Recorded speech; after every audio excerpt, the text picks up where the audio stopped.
Mesdames, Messieurs, bonsoir et bienvenue dans ce nouveau numéro de votre émission préférée, Idées. Aujourd'hui, Idées va parler du handicap et développement. La principale question est de savoir si les personnes souvent désignées sous le vocable « personnes handicapées » ont des potentialités pour participer au développement, quelle que soit sa nature, que ce soit le développement social, le développement économique, etc. Et pour répondre à cette question, nous avons invité les spécialistes en la matière, en la personne de Nkekpo Didier. Nkekpo, bonsoir. Bonsoir, Monsieur Condor. Je le disais tantôt que nous allons répondre à la question « Est-ce que les personnes handicapées peuvent-elles participer au développement de la nation ?» Je rappelle que vous êtes le directeur du programme par intérim de la FETAF. Et la FETAF, c'est la Fédération togolaise des associations des personnes handicapées. Merci d'avoir accepté notre invitation, Nkekpo. Merci de m'avoir invité dans votre prestigieuse émission pour discuter d'un sujet aussi important que le handicap et le développement. Je salue également les téléspectatrices et les téléspectateurs pour être fidèles à l'émission Idées qui discute des sujets préoccupants. Je voudrais leur dire d'être toujours fidèle à cette émission. À M. Bangna, en fait, je voudrais le remercier et l'encourager dans tout ce qu'il fait. Je vous remercie. Une personne handicapée, c'est qui? Une personne handicapée, c'est une personne avant tout qui porte des déficiences. Quelqu'un, bref, dont un organe ne fonctionne pas bien. Mais ce n'est pas tout. Mais cette personne n'arrive pas à participer véritablement à la société sur la base de l'égalité avec les autres parce qu'il y a des obstacles sur son chemin. Et ces obstacles sont des obstacles créés par l'environnement. Les obstacles peuvent être le regard que nous avons sur ces personnes. Les obstacles peuvent être l'architecture de nos maisons. Les obstacles peuvent être nos lois, nos tests. Les obstacles peuvent être, bref, l'organisation de la société. Et si ces obstacles sont en interaction avec les spécificités physiques de la personne se retrouve en situation de handicap. Bref, pour dire que le handicap est situationnel. Ce n'est pas un état figé. C'est pourquoi je vais répéter dans cette émission que faisons en sorte qu'il n'y ait pas de handicap. Levons le handicap. Du moment où la société est accessible, se met et s'adapte à la personne, le handicap s'en va. Oui, mais pourtant, c'est 10 personnes handicapées. C'est 10 personnes handicapées et techniquement, c'est lorsque la personne se met en situation de handicap qu'elle est appelée handicapée. C'est justement pour ça que nous disons qu'il n'y a pas de personnes handicapées. C'est la société qui crée le handicap en fait. Une personne a des déficiences, certes. Des déficiences sont des particularités physiques de la personne qui ne peuvent pas être changées. Lorsque je suis de taille courte, je serai toujours de taille courte. Lorsque je suis de teint clair, j'aurai toujours un teint clair. Une personne dont un membre a été sectionné ne va plus jamais retrouver le membre. Et c'est ce que nous appelons la déficience. Mais la déficience seule ne suffit pas pour dire d'une personne qu'elle est handicapée. C'est lorsque cette déficience se confronte avec des obstacles physiques et comportementaux qu'elle se retrouve en situation de handicap. Je donne un exemple. On demande à une personne qui ne voit pas de lire un document écrit noir sur blanc. Est-ce qu'il peut lire? Si cette personne se retrouve sur ce plateau, on lui demande de lire les questions, la personne ne peut pas lire. Et alors, la personne est handicapée. Mais si vous invitez une personne handicapée visuelle qui se met ici comme moi, à qui vous posez des questions, qui vous entend et qui vous répond, est-ce que cette personne est handicapée? Non, elle n'est pas handicapée. Et donc, qu'est-ce qui s'est passé? Ce n'est pas lui qui a changé, mais c'est vous qui avez compris que, en fait, cette personne porte une déficience. Et que vous, cette émission, doit s'adapter à cette personne. Et l'émission s'adapte comment? L'émission s'adapte par le fait que vous ne lui remettez pas un document à lire, vous lui parlez et puis il répond. Et c'est ce qu'on dit dans la société, c'est-à-dire que lorsque la société comprend que c'est elle qui crée le handicap et arrive à s'adapter à la personne handicapée, il n'y aura pas de handicap. Le handicap veut dire une non-participation à la société ou bien une participation pas comme les autres. Je donne un exemple. Lorsque je veux aller à un commissariat de police ou à la mairie pour légaliser un document, je suis une personne handicapée en fauteuil roulant, j'arrive et je suis obligé de rester dehors parce que d'abord l'entrée est tellement étroite que mon fauteuil roulant ne peut pas rentrer. Et ensuite il y a des escaliers, donc je ne peux même pas arriver jusqu'à l'officier. Et ça veut dire que moi, je n'arrive pas à participer au même titre que les autres. Les autres viennent, ils me dépassent et puis ils vont faire leur truc et puis ils repartent. Vous comprenez? Alors, qui a créé le handicap? C'est la société qui a mis les barrières et je ne peux pas participer au même titre que les autres. Alors seulement, je me retrouve en situation de handicap. Et donc, ça veut dire que la déficience ne peut pas être levée. Pour certains qui disent que une personne handicapée, c'est une personne malade. Je me rappelle, je revenais d'une mission avec le président de la FETAF. Le président de la FETAF, c'est une personne handicapée visuelle. Et on revenait d'une mission, on arrivait à l'aéroport de Lomé. Et on dit, laissez le malade passer, laissez-le passer. Et il a entendu, nous avons entendu, il a commencé par dire, donc je suis malade maintenant. Donc une personne handicapée n'est pas une personne malade. Lorsque vous avez un pied qui est coupé, on ne peut pas le guérir. On peut à la limite vous aider à réparer un peu cette déficience, mais on ne peut pas lever une déficience. Lorsque vous ne voyez pas, on ne peut pas vous soigner pour que vous retrouviez la vue. C'est vrai, il y a des maladies qu'on soigne. Si vous ne voyez pas pour un moment, peut-être vous avez la cécité pour un temps, on arrive à vous soigner et vous reprenez vos facultés. Vous n'êtes pas une personne handicapée. Lorsque la déficience s'installe définitivement, voilà, c'est ce qu'on appelle une déficience. Et justement, la seule chose qu'on peut faire, c'est d'adapter l'environnement. C'est pour ça que c'est important de communiquer sur ces choses et à un moment, on comprend que c'est vous, monsieur Condor, qui créez le handicap. Je reçois une personne handicapée qui vient chez moi, que ma fille amène chez moi et qui me dit « Je suis venu demander la main de votre fille. Est-ce que vous êtes sûr que vous allez l'accueillir comme toute autre personne ?» La première chose à dire « Mais pourquoi ma fille m'amène une personne handicapée ?» Et ça, c'est très grave. Alors, vous ne jugez pas la personne, vous ne l'avez pas écouté, vous ne le jugez même pas sur la base de ce qu'il est, de ce qu'il peut faire. Juste le regard, vous le discriminez. Alors, si moi, j'arrive à regarder cette personne autrement, à dire que cette personne a des potentialités, je ne constitue pas une barrière environnementale pour cette personne. Parce que je dirais à ma fille, ne l'épousez pas.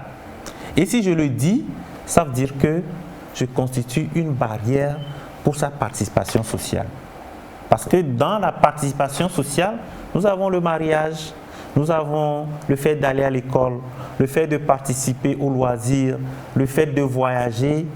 Et dans toute cette chaîne d'activités, il faut que la personne puisse les réaliser. Je me rappelle, j'étais au Parlement européen à Bruxelles, mais un parlementaire, il avait un handicap lourd. C'est une personne non seulement en fauteuil roulant, mais qu'on a dû attacher avec des ceintures pour qu'il ne tombe pas. Mais c'est une personne très respectée, une personne, lorsqu'elle prend la parole, mais c'est formidable. Juste pour vous dire que le développement et le handicap peut bien composer. Je donne l'exemple du groupe Happy Brothers, c'est-à-dire l'exemple dans le domaine artistique. Happy Brothers, c'est un groupe musical de personnes handicapées visuelles. De quel pays? Du Togo, justement, que plus d'une personne connaît. Mais si vous les voyez jouer, si vous les voyez chanter, vous n'allez pas imaginer. Mais c'est des gens qui excellent dans ce qu'ils veulent faire. America la vigile lele Ekaenya Africa toma mijaye Coronavirus uza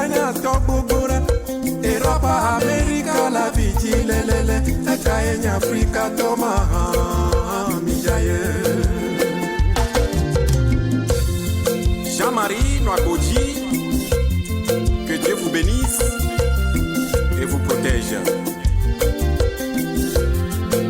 Tidongolo minwa cyclone blessy kwadi migano sina miano woko minwa zogelje to miano woko kafi nyadoje. Ils sont magnifiques. Ça, c'est un exemple seulement du domaine artistique. Mais dans le domaine intellectuel, nous avons plusieurs personnes handicapées qui ont leur doctorat. Oui. La manière dont vous expliquez l'handicap, oui, et la manière dont vous incriminez la société en disant que c'est la société qui crée l'handicap, est-ce que vous pensez que tout le monde comprend cette explication? Tout le monde ne comprend pas. C'est pour ça que c'est important qu'on puisse l'expliquer. En fait, les gens ne le font pas sciemment. Je vais vous présenter un peu quelques modèles du handicap. Et c'est des conceptions que les gens ont. Lorsque vous prenez le modèle, nous avons 4 modèles, je vais les parcourir rapidement. Lorsque vous prenez le modèle basé sur la charité, c'est que ces personnes qui sont dans ce paradigme pensent qu'une personne handicapée mérite de la charité. Une personne handicapée, c'est quelqu'un qui fait pitié. Et lorsqu'on parle de handicap, par ricochet, c'est quelqu'un qui doit être assisté permanemment. Alors ces personnes-là, c'est elles qui disent que, ah vraiment, oh là là, voyez une personne handicapée, il faut lui jeter quelque chose, il faut lui donner quelque chose parce que lui, il ne peut rien faire. Et c'est ce qu'ils pensent. Et c'est pourquoi au feu rouge, nous sommes dans nos véhicules et puis on jette de l'argent. On ne va même pas jusqu'à demander à la personne, bon, qu'est-ce que vous avez? Qu'est-ce que vous voulez faire? Avant d'être ici au feu rouge, moi je ne demande pas de ne pas aider ces personnes. Mais leur jeter de l'argent, je ne pense pas que ce soit la solution. Donc c'est ce modèle de charité, ce que les gens ont derrière la tête, ils pensent que les personnes handicapées, on doit leur faire de l'aumône. Le second modèle, c'est le modèle médical. Il y a certains qui pensent que une personne handicapée, c'est une personne malade. Toute personne handicapée qu'ils voient, c'est des malades. Alors, si tu dis que cette personne est malade, comment tu peux lui donner du travail? Tu ne peux jamais lui donner du travail. Si tu dis que cette personne est malade, elle est malade, comment tu peux l'envoyer à l'école? Tu ne peux pas composer avec la personne tant que tu penses que c'est une personne malade. Donc, les tenants du modèle médical, c'est des gens qui pensent que la personne handicapée est malade. Donc, il faut adapter l'environnement. Le troisième modèle dit, c'est la société qui crée le handicap. Pourquoi la personne qui porte déjà des déficiences, c'est-à-dire qui a des particularités physiques, peut-être un organe qui ne fonctionne pas bien et à vie, un membre qui n'est pas là à vie et tout, ça c'est des particularités physiques de la personne qu'on ne peut jamais enlever, qu'on ne peut jamais ramener. Donc cette personne ne peut rien faire sur son corps. Mais pour que cette personne puisse réaliser les habitudes de vie, aller à l'école, aller travailler, postuler à un emploi et tout, il faut que la société comprenne que cette personne a des particularités. Il faut adapter l'environnement pour que cette personne aussi s'épanouisse. C'est tout. Adapter l'environnement, c'est nous tous, ce n'est pas seulement l'État. Si nous partons de nos propres maisons, si moi je construis une maison, je ne mets pas les adaptations spécifiques pour qu'une personne handicapée puisse venir chez moi à la maison, il va venir, il va attendre dehors. Ou bien ce qu'on va faire encore de pire, c'est de vouloir le porter. Mais l'assistanat, l'aide là, c'est humiliant. Donc ça part de nos maisons, mais aussi de l'architecture de nos services de base. Les écoles doivent être accessibles, les services doivent s'adapter à la personne handicapée. Et ce n'est pas seulement l'adaptation physique, mais aussi l'accessibilité à l'information. Lorsqu'une personne handicapée auditive, une personne qui n'entend pas, entre dans un service, il doit pouvoir lire des informations sans poser la question qui que ce soit. Lorsqu'une personne handicapée visuelle vient dans un service, ne lui présentez pas un papier et dire que celui qui l'accompagne va lui lire ça. Une personne handicapée visuelle peut elle-même quitter la maison et venir se faire servir sans être accompagnée. Alors s'il vient, il faut lui donner le document en braille pour que lui-même il en prenne connaissance. En conclusion, vous dites qu'une personne handicapée, c'est une personne qui a toujours ses facultés qui fonctionnent. Oui. Une personne handicapée, c'est une personne qui a toujours ses facultés. Mais je vais nuancer parce que nous avons plusieurs types de handicap. Nous avons le handicap intellectuel, le handicap psychosocial. Alors, si on parle de facultés, il y a certaines catégories de handicap où la notion faculté n'est pas forcément au rendez-vous. Mais ces personnes également participent à la société. Pour donner un exemple, lorsque vous recrutez une personne dont les facultés ne sont pas au rendez-vous, une personne qui ne peut pas mener un raisonnement logique du début jusqu'à la fin, peut aussi participer à la société, peut aussi avoir un travail adapté à son état. C'est justement pourquoi on dit que la société doit s'adapter. Il y a une personne handicapée intellectuelle qui parle, qui est intervenue à une conférence de l'ONU à Genève où il parle de ses particularités. C'est une personne handicapée intellectuelle mais qui explique ce dont il a besoin, même s'il n'a pas toutes les facultés. Une personne handicapée intellectuelle, c'est qui? Une personne handicapée intellectuelle se définit comme une personne handicapée en général. C'est-à-dire que la déficience dont j'avais parlé, chez lui, c'est lié peut-être au retard dans la réaction intellectuelle. Et ce retard, justement, se met en confrontation avec les obstacles physiques et comportementaux. Et ces obstacles, c'est le regard. Il est marginalisé. On se dit, ah ben, c'est un enfant qui ne peut rien faire du tout. Mais je peux vous dire, il y a certaines personnes handicapées intellectuelles qui sont sensibles, plus sensibles qu'une personne ordinaire en général. C'est-à-dire, peut reconnaître quelqu'un automatiquement lorsqu'il a vu peut-être une fois la personne. Par rapport à notre thème, handicap et développement, Oui. Est-ce que vous soutenez que les personnes handicapées peuvent participer au développement? Bien sûr, les personnes handicapées peuvent participer au développement. Nous avons des personnes handicapées qui tissent des chaises, qui font des nattes, etc. Mais ça, c'est artisanal.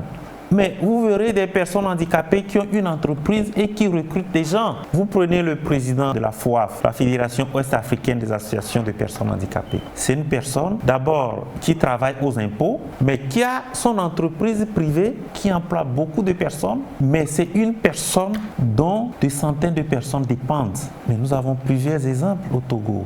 Nous avons des personnes handicapées, chefs d'entreprise, des personnes handicapées qui ont une famille qu'ils gèrent. Alors, le développement. Mais c'est clair que les personnes handicapées participent au développement. Nous avons des personnes handicapées qui enseignent, qui forment les gens. Et c'est clair que les personnes handicapées, vraiment, lorsque on les met dans de bonnes conditions, ils excellent. C'est important. Il y a un dernier modèle, c'est le modèle basé sur les droits de l'homme. Et c'est le modèle qui a cours actuellement et c'est le modèle que les spécialistes du domaine utilisent pour faire avancer les choses. Et donc, la société doit s'adapter aux personnes handicapées, comme le modèle social le dit. Mais mieux, il dit, la personne handicapée a le droit de se plaindre. Donc, c'est un modèle basé sur les droits de l'homme. Ça veut dire que si le droit à l'éducation n'est pas garanti, pour un enfant handicapé, au même titre que les autres enfants, les parents de l'enfant doivent se plaindre. Qu'est-ce que dit la Déclaration universelle des droits de l'homme? Tout homme naît égaux. Tout homme a le droit à la vie. Alors, si un enfant naît, quelle que soit sa forme, si on le tue, la personne qui fait ça et qui pense pouvoir l'aider doit aller en prison. Si on garantit le droit à l'éducation à tout enfant, au Togo, le droit à l'éducation, c'est jusqu'à 16 ans. C'est-à-dire que les parents sont obligés d'envoyer leur enfant à l'école. Alors, si un enfant handicapé n'est pas envoyé à l'école, si une tierce personne constate, il a le droit de se plaindre et d'obtenir justice. Mieux, vous envoyez un enfant à l'école alors que l'école ne peut pas l'accueillir. Mais cet enfant se retrouve à l'école, il n'est même pas capable de rentrer dans la salle de classe parce que la salle de classe n'est pas accessible. Si par un effort, on le prend, on le soulève, on le met dans la classe, le cours que l'enseignant donne ne prend pas en compte les spécificités de l'enfant. Est-ce que son droit à l'éducation est garanti? Non. Son droit à l'éducation n'est pas garanti et là, on peut se plaindre. Donc, pour vous expliquer que les obstacles peuvent être institutionnels, c'est-à-dire que ça peut toucher nos tests, ça peut toucher l'organisation même des systèmes, du système éducatif, du système de santé, etc. Alors, il y a des lois, justement, qui ne répondent pas aujourd'hui à la particularité de la personne handicapée. Peut-être une personne handicapée ne peut pas aller au marché de son propre chef. Ça, c'est grave. Ça veut dire qu'il doit être constamment assisté. Le transport en commun, moi j'ai vu dans des pays, c'est vrai, ce n'est pas totalement parfait partout, mais où, lorsque le bus arrive, il y a un système de rampe sur lequel la personne monte avec son fauteuil roulant sans être assisté. Donc lui aussi, il bénéficie du transport en commun. Mais dans certaines villes, on ne l'a pas. Et voilà pour ça que j'insiste sur l'environnement, pour dire que pour que les personnes puissent participer au développement, il faut que l'entourage les comprenne comme tels. Tout ce que j'ai cité, je vous assure, si les parents, si leur communauté, si leurs écoles n'ont pas compris que ces personnes peuvent exceller, ils peuvent beau avoir ces potentialités, ils ne vont pas exceller. Voilà la problématique de la chose. Donc nous péchons sans le savoir. Nous péchons sans le savoir. Bien sûr, M. Condor. Est-ce que cette compréhension que vous avez d'une personne handicapée, à savoir, elle est capable de participer au développement du pays, les différentes familles en Afrique ont-elles cette conception? Malheureusement, non. Pourquoi? Parce que nos cultures comprennent différemment le handicap. Nos cultures ont intégré des pratiques, des conceptions qui ne vont pas en faveur de la personne handicapée. Dans certaines cultures, on pense que lorsque vous avez un enfant handicapé, c'est la conséquence d'un acte répréhensible que vous avez posé peut-être envers les dieux, ou alors un acte mauvais que vous avez posé envers vos prochains, et la conséquence, la punition, c'est que vous avez un enfant handicapé. Vous comprenez que si une société a cette conception, l'enfant handicapé sera toujours considéré comme une punition, une charge. Mais s'il est considéré comme une punition, comment est-ce que je peux faire sa promotion, moi, en tant que parent? C'est pourquoi nous devons déconstruire nos cultures, nous devons déconstruire la conception des gens. J'aime bien la culture africaine, mais il est important qu'on puisse sensibiliser les communautés, qu'elles comprennent qu'il y a plusieurs facteurs qui font qu'une personne soit handicapée. Il y a des facteurs liés même à la conception, liés aux habitudes d'une femme enceinte. Et il y a des facteurs liés aux maladies qui surviennent lorsqu'une femme est enceinte. Mais ensuite, il y a des facteurs liés aux accidents. Vous êtes très bien portant, un jour vous faites un accident, vous perdez un membre. Alors vous comprenez qu'on a plusieurs causes du handicap et le handicap ne saurait être traité comme une fatalité. Il faut qu'on le prenne de façon naturelle et comprendre que lorsqu'on se retrouve dans une situation, il faut justement que l'environnement soit adapté. Ça veut dire, M. Condor, que chacun de nous peut d'un jour à un autre devenir une personne handicapée. Mieux, si nous aspirons à vivre longtemps, nous allons tous devenir personnes handicapées avant de mourir. Vous comprenez, si vous avez 70 ans, ou même pas juste là, vous prenez de l'âge, vous n'avez plus toutes vos facultés. Vous ne pouvez plus avoir accès à votre chambre, à votre maison que vous-même vous avez construite. Vous ne pouvez plus monter. Vous perdez vos facultés visuelles. Et vous ne pouvez plus lire comme quand vous étiez plus jeune. Vous voyez, le handicap commence par s'installer. Et si nous aspirons à vivre longtemps, il faut que nous-mêmes, dès maintenant, nous militions pour que les conditions soient créées, pour que la société soit accessible. Là où il y a des escaliers dans les services, il faut qu'on puisse mettre des ascenseurs, des rampes si ce n'est pas très élevé. Et même nos propres maisons, pour que nos propres maisons puissent être adaptées. Donc vous comprenez que c'est un passage obligé si nous vivons plus longtemps. De façon totalement hasardeuse, on peut faire un accident, on ne le souhaite pas, et devenir une personne handicapée. Alors c'est le message qu'on doit porter aux communautés. leur dire que le handicap ne provient pas d'une malédiction. Et en plus, vous allez comprendre que nos langues comportent en elles des termes péjoratifs envers des personnes handicapées. Ce n'est pas seulement le français. Nos langues maternelles comportent vraiment des termes péjoratifs. Exemple? Pour ceux qui comprennent tête levée, les enfants, on les appelle IMC, infirmité motrice cérébrale. En éveil, par exemple, en Mina, on les appelle Tohonsou. Pardon? Tohonsou. Tohonsou. Voilà. Tohonsou, c'est un terme très dévalorisant. Donc c'est clair que quand je nais dans cette communauté, moi aussi je relais ces noms-là. Et finalement, le terme handicap va être lié à des gens qui sont malheureux. Est-ce qu'en Afrique, en dehors de Tohonsou, il y a des symbolismes qui dévalorisent la personne handicapée? Oui. Est-ce qu'il y a des comportements au niveau de la société qui ne montrent pas de valeur qu'on puisse accorder à une personne handicapée? Oui, bien sûr. Il y a plusieurs comportements. Tu rentres dans une famille et le papa cache son enfant handicapé. Les thèmes dévalorisants qui, par ricochet, sont traduits dans des comportements. Oui. Pourquoi pensez-vous que le papa soustrait l'handicapé parmi ses enfants? Parce qu'il se dit qu'il ne le mérite pas, que c'est une punition. Donc, cet enfant, en fait, il ne devrait pas l'avoir, c'est ce qu'il se dit. Et c'est des autres enfants qui sont de véritables enfants. Vous comprenez? Oui. Et en lieu et place, vous étant expert en la matière, qu'est-ce que vous dites à ses parents? Mais je dis à ses parents que des exemples sont légion. Ils se font du mal parce que peut-être cet enfant, c'est lui qui va sortir cette famille de la pauvreté. Un Soundiata Keita. Voilà, comme Soundiata Keita. Mais toutes les personnalités que j'ai citées, tous les bons exemples que j'ai donnés, c'est que les parents ont compris. Et toutes ces personnes sont des piliers de leur famille, je vous assure. Alors vous comprenez, si cet enfant, vous ne le mettez pas à l'école, vous mettez les autres à l'école, et cet enfant est à la maison, vous vous faites du mal. Pendant que ces autres enfants, qui sont très mobiles, ils vont fuir les salles de classe pour aller dans des trucs et tout, l'enfant handicapé qui, lui, a fait un grand effort pour pouvoir rentrer dans la classe, vous comprenez que lui va être assidu. Lui va être sur place, il va suivre et ne va sortir qu'à la fin de l'heure. Ça, c'est un exemple banal que je donne, mais c'est des gens qui sont plus assidus parce qu'ils savent que c'est une chance qu'on leur a donnée. Je ne dis pas que c'est une chance pour eux et qu'ils ne devraient pas être dans le système. Mais du point de vue de la société, ils se disent que mais si mes parents comprennent, donc c'est une chance que j'ai eue de leur part.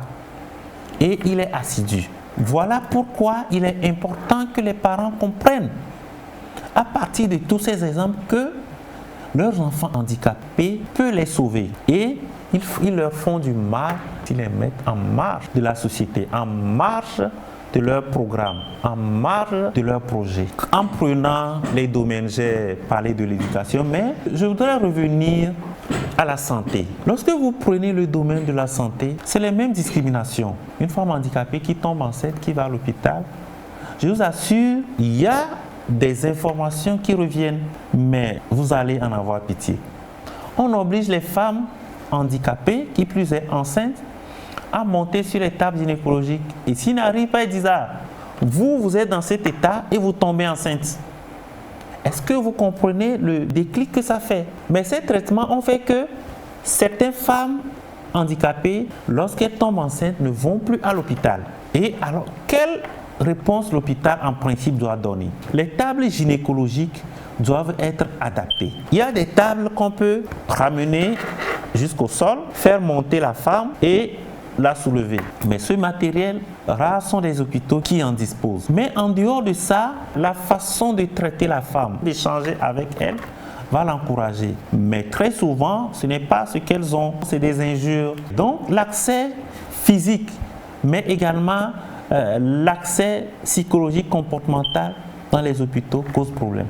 Lorsque nous prenons le domaine de l'emploi, accéder à un emploi, c'est un moyen par excellence de participation sociale. Parce que si vous avez un emploi, vous avez un revenu, vous pouvez avoir une femme, si c'est un homme handicapé, si c'est une femme handicapée, il lui est plus facile d'avoir un homme quand vous avez un emploi que vous pouvez vous affirmer dans la société. Et vous comprenez que lorsque une personne handicapée est discriminée dans son accès à l'emploi, c'est la pire des choses qui peut lui arriver. Et il y a des barrières institutionnelles qui ont été identifiées qui ne permettent pas à une personne handicapée d'avoir accès facilement à l'emploi. Le fameux certificat médical. Pour passer un concours dans la fonction publique, on demande un certificat médical. Et à plusieurs personnes handicapées, on refuse le certificat médical ou on met dessus inapte, sans pour avoir une expertise sur le travail que la personne doit faire. Des gens sont allés se plaindre à la FETAF parce que les médecins leur ont refusé un certificat médical, parce qu'ils doivent passer un concours. Et c'est ensuite par des plaidoyers, par des interventions que finalement ce certificat a été accepté. Le médecin, il a refusé catégoriquement d'émettre ce certificat médical. Ou s'il est obligé de l'émettre, il a dit en substance, là, il mettra inapte. Mais inapte sur ce certificat, il ne peut pas passer le concours. Est-ce que vous comprenez? Alors, en matière d'emploi, qu'est-ce qu'il faut? Si je dis emploi, je parle également d'autres activités génératives de revenus. Par rapport à ce cas précis, oui. Vous, en tant qu'expert en la matière, que souhaiteriez-vous que le médecin mette? Qui est une expertise en la matière. Que le médecin puisse évaluer la personne et puisse dire voilà ce travail, effectivement, il ne peut pas le faire. Il y a par exemple des activités qui sont peut-être des activités dangereuses. Peut-être conduire un engin lourd. Je donne juste un exemple. Mais une personne se présente et a peut-être un problème psychologique et tout. C'est clair qu'à l'analyse, que le médecin puisse dire pour telle activité, justement, vous ne pouvez pas le faire. Et ça, c'est clair. Peut-être il aura sauvé la vie de la personne. Nous constatons ce qui n'est pas d'expertise claire. Comment on voit une personne en fauteuil roulant et on décrète qu'il ne peut pas enseigner. Une personne qui n'a pas un membre supérieur, on décrète qu'il ne peut pas enseigner, qu'il ne peut pas entrer dans la fonction publique, alors que cette personne a enseigné des années durant dans le privé, dans cet état. Alors, ça veut dire que c'est 2 poids, 2 mesures. Donc, il faut vraiment une évaluation approfondie pour prouver justement qu'il ne peut pas faire ceci, il peut faire ça. Si je prends l'exemple d'une personne handicapée physique, oui, et on lance un concours de recrutement des professeurs du sport, oui, et on lui demande un certificat de santé, qu'est-ce que vous conseillez là-bas? Non, Monsieur Condor, je vais vous étonner, mais dans le domaine sportif, vous le savez mieux que moi, en tant que journaliste, mais les personnes handicapées excellent également dans le sport. Il y a plusieurs disciplines que les personnes handicapées font. Et accepter une personne handicapée comme enseignant de sport, c'est magnifique. Ça démontre justement que le gouvernement comprend que les personnes handicapées font du sport. Dans les Jeux paralympiques, vous verrez les personnes handicapées nager, vous verrez les personnes handicapées courir, vous verrez des personnes handicapées qui font de l'haltérophilie, vous verrez des personnes handicapées qui jouent au basketball en fauteuil roulant. Mais c'est simplement magnifique de voir une personne handicapée faire du sport. Donc, c'est vraiment faire des jugements que de penser qu'une personne ne peut pas faire telle ou telle chose. Demandez l'avis des experts, ils vont vous expliquer. Pour que la société puisse être accessible en termes d'emploi, d'abord, l'État a un rôle régalien d'assurer ou bien de faciliter l'accès à l'emploi des personnes handicapées. Parce que l'État togolais a ratifié la Convention relative aux droits des personnes handicapées le 1er mars 2011. Et cette convention porte en son article 27 le droit à l'emploi des personnes handicapées. Les personnes handicapées ne doivent pas être discriminées en emploi. Mieux, on doit faciliter l'accès à l'emploi des personnes handicapées. Et comment on peut faciliter l'accès à l'emploi des personnes handicapées?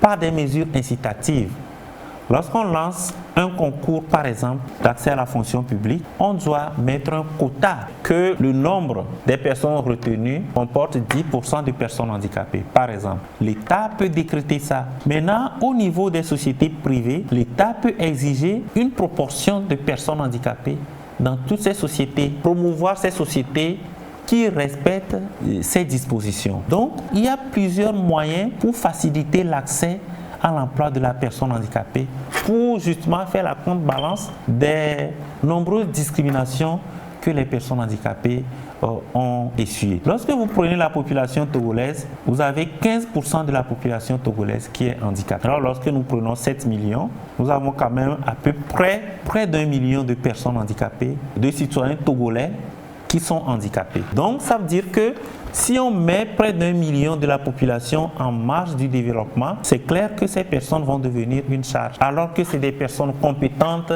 c'est des personnes disposées pour participer au développement. Donc la société se fait du mal si elle met en marge des personnes handicapées. Et vous parliez tout à l'heure que toute personne est une personne virtuelle pour devenir une personne handicapée. Parce que même si on ne le devient pas aujourd'hui, l'âge force pour qu'on le devienne. Oui. Quelles sont les dispositions que l'on peut prendre pour éviter ces situations, disons, plus ou malheureuses? Lorsque nous savons que d'une manière ou d'une autre, on deviendra handicapé si on vit longtemps, il faut dès maintenant prendre des mesures, faire en sorte que nos constructions puissent prendre en compte les personnes handicapées. Quand je construis ma propre maison, il faut que l'accès à la maison puisse être doux. Il faut que l'accès à mon salon puisse être facile. Il faut que les portes soient un peu plus larges pour que si une personne vient avec un fauteuil roulant, il puisse entrer. Il faut que je puisse militer lorsqu'on construit les écoles pour que toutes ces écoles soient accessibles. Il faut que nos rues puissent être accessibles. Quand vous parlez d'accessibilité, vous faites allusion à quoi? Aux caractéristiques physiques.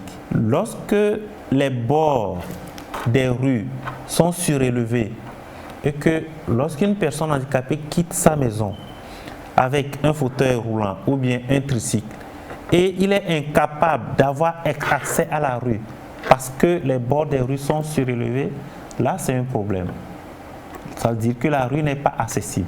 Lorsque il n'y a pas de trottoir où ces personnes vont passer tranquillement et ne pas être heurtées par un véhicule, la rue n'est pas accessible. Lorsque le transport en commun n'est pas capable d'être utilisé par une personne handicapée, ça veut dire que le transport en commun n'est pas accessible. Lorsque nos services, nos hôpitaux ne sont pas capables d'accueillir convenablement une personne qui ne voit pas, une personne qui n'entend pas, lorsque nos télévisions, dans leurs messages qu'ils passent, ne permettent pas aux personnes handicapées auditives de pouvoir suivre, ça veut dire que il n'y a pas d'accessibilité. Vous comprenez également qu'avec l'âge, on perd nos facultés. Et je crois que la télévision nationale a rattrapé le retard. Oui, je salue au passage l'initiative de la télévision nationale qui a accepté un interprète en langue de signes au journal de 13h. Et ce que je souhaite également au journal de 20h,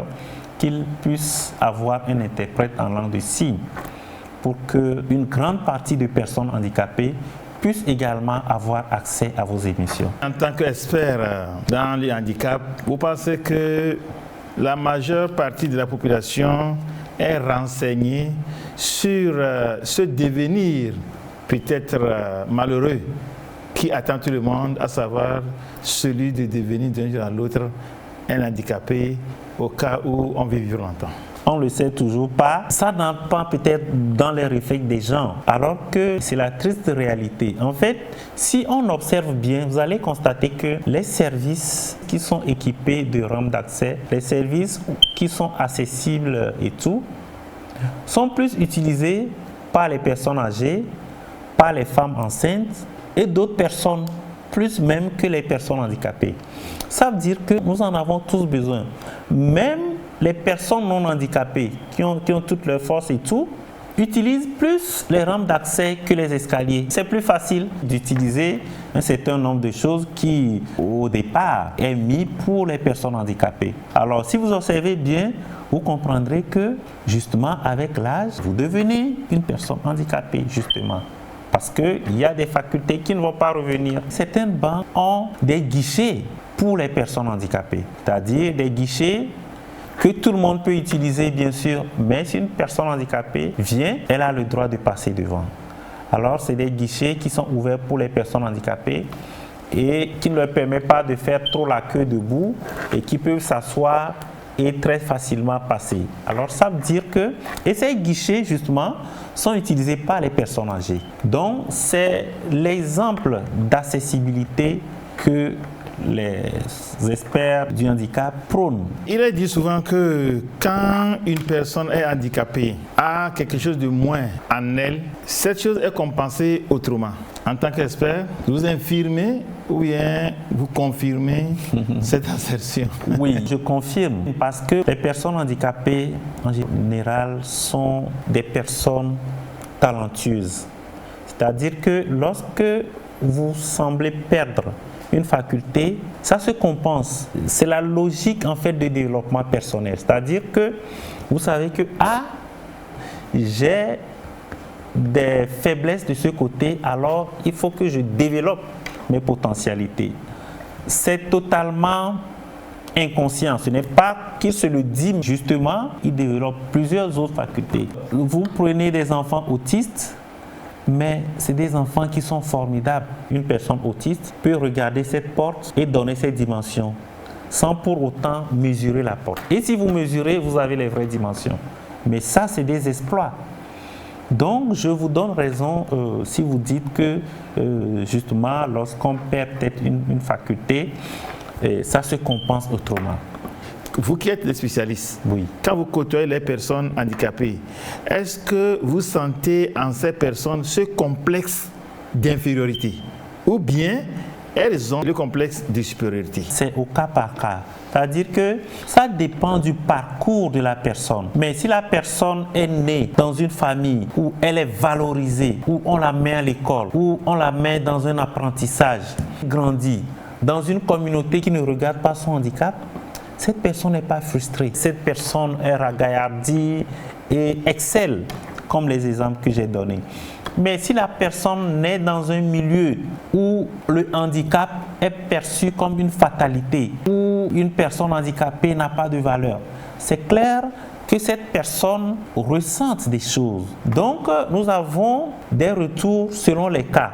Mais de façon générale, comme vous le dites, oui, les personnes handicapées se sentent frustrées parce que la société dans laquelle on est n'est pas accessible. La société n'est pas accessible. C'est vrai, les choses ont quand même un peu évolué il y a 10 ans. La réalité d'il y a 10 ans n'est pas la même chose qu'aujourd'hui. Il y a beaucoup qui reste à faire pour que ces personnes ne se sentent pas frustrées. Ne pensez-vous pas que ces personnes handicapées ont besoin des coachs pour les former, pour booster un peu leur confiance en soi, pour qu'elles puissent donner le meilleur d'elles-mêmes, pour qu'elles puissent participer pleinement au développement de leur pays? Bien sûr, ces personnes ont besoin de coachs. De la même façon que les personnes non handicapées ont besoin de coachs, de la même façon que les femmes ont besoin de coachs, parce que la question de femmes a fait couler beaucoup d'encre et de salive, la discrimination de la femme, etc., etc. Et à un moment, on a compris que les femmes doivent se prendre en charge. De la même façon, les personnes handicapées ont besoin de coachs. Oui, la société doit être accessible, mais également, il faut que les personnes handicapées comprennent qu'elles doivent bouger. Que ce n'est pas parce que j'ai un retour pas très bien de la société que je vais me laisser aller. Je dois prouver à la société que je peux faire ceci. Et plusieurs personnes handicapées ont donné ces exemples. En matière de sport, je dois prouver que non, je suis une personne handicapée, mais je peux arriver à des performances exceptionnelles. En matière intellectuelle, je dois prouver que je peux aussi exceller en matière intellectuelle. Et donc, je vous donne raison si vous dites que les personnes handicapées ont besoin de coach. Les personnes handicapées ont besoin d'être sensibilisées pour prouver que, en fait, je ne suis pas dans le modèle de la charité. Je ne suis pas une personne à qui on doit tendre de l'argent. Je dois prouver, oui, j'ai besoin qu'on m'aide, mais je n'ai pas besoin qu'on me jette de l'argent. Et donc, ça, c'est important. Pour terminer, M. Nkepo Didier, c'est le vocable pour désigner les personnes handicapées. Il y a une totale confusion. Certains disent des personnes vivant avec un handicap, d'autres personnes handicapées, d'autres encore d'autres appellations. Vous êtes président dans l'idée. Quelle est l'appellation juste qu'il faut utiliser quand on est en face d'une personne handicapée? Merci M. Condor pour cette question très importante. Les personnes en situation de handicap, personnes vivant avec un handicap, qui est le problème, mais que c'est d'agir. Mais je dis non. Je dis non parce que le terme qu'on utilise agit sur le subconscient. C'est pourquoi c'est important d'utiliser un terme approprié. Et c'est pourquoi je pense que votre question est très importante. Alors, le meilleur terme, c'est personne handicapée et non un handicapé et non une personne vivant avec le handicap.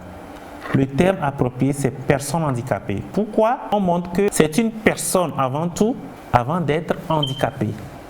Donc, le terme utilisé, c'est personne handicapée. Et vous allez voir dans la Convention relative aux droits des personnes handicapées, le document universel qui est utilisé. Donc, c'est le terme personne handicapée qui est utilisé. Donc, il n'y a pas d'équivoque. Est-ce que ça ne se comprend pas que c'est toute la personne qui est handicapée? Peut-être que c'est la main? Non. Peut-être que c'est l'oreille? Mais quand on dit personne handicapée, est-ce que vous ne comprenez pas que c'est toute la personne qui est handicapée? Oui, en fait, la personne porte une déficience. Et le handicap survient lorsque cette déficience entre en interaction avec un obstacle environnemental. Et donc, le handicap est situationnel. Il peut être handicapé tout de suite et l'instant d'après, non. Donc, si on dit une personne handicapée, c'est une personne qui a des caractéristiques physiques particulières, qui a une déficience et qui se retrouve handicapée à un moment donné. Ce n'est pas une question de l'ensemble de la personne qui est handicapée ou bien d'une partie de la personne qui est handicapée. De toute façon, la déficience, ça touche une partie. Ça peut être un bras, ça peut être un pied, etc. Mais lorsque vous vous retrouvez confronté à un obstacle, vous êtes une personne handicapée, de toute façon. Voilà, nous sommes pratiquement arrivés à la fin de cette émission. Mais avant que vous ne nous quittiez, quel regard, à la fin de cette émission, les personnes handicapées doivent avoir vis-à-vis des personnes handicapées? Le regard, c'est de considérer la personne handicapée comme une personne avant tout. C'est très important. La personne handicapée est une personne et maintenant qui peut se retrouver dans une situation de handicap. Donc, considérer la personne comme une personne. Parce que nous faisons partie de la diversité humaine. Mais pourquoi, si moi j'ai un teint noir, pourquoi je vais demander à l'autre d'être noir comme moi? Donc, nous avons des gens qui ont un teint noir, des gens qui ont un teint clair, des gens qui sont élancés, mais d'autres qui sont moins élancés. Mais nous faisons tous partie de la diversité humaine et nous contribuons tous à la société. C'est comme ça qu'il faut prendre le handicap. Il y a certains qui sont handicapés, d'autres ne le sont pas, mais nous faisons tous partie de la diversité humaine. Et donc c'est le regard qu'on doit avoir sur les personnes handicapées. Ne pas utiliser des termes dévalorisants, ne pas avoir un comportement discriminatoire envers telle ou telle personne. Reconnaître la valeur de chacun. C'est le message que je leur donne. Nkepo Didier, nous sommes arrivés à la fin de l'émission. Votre conclusion? Merci beaucoup de m'avoir invité dans cette émission. C'est ainsi que prend fin notre émission de ce jour. Merci pour nous avoir suivis. Merci à l'équipe technique pour tout son effort. Et vous, chers téléspectateurs, encore très nombreux devant vos petits écrans, je vous espère la prochaine fois encore plus que ça. Et d'ici là, bye bye.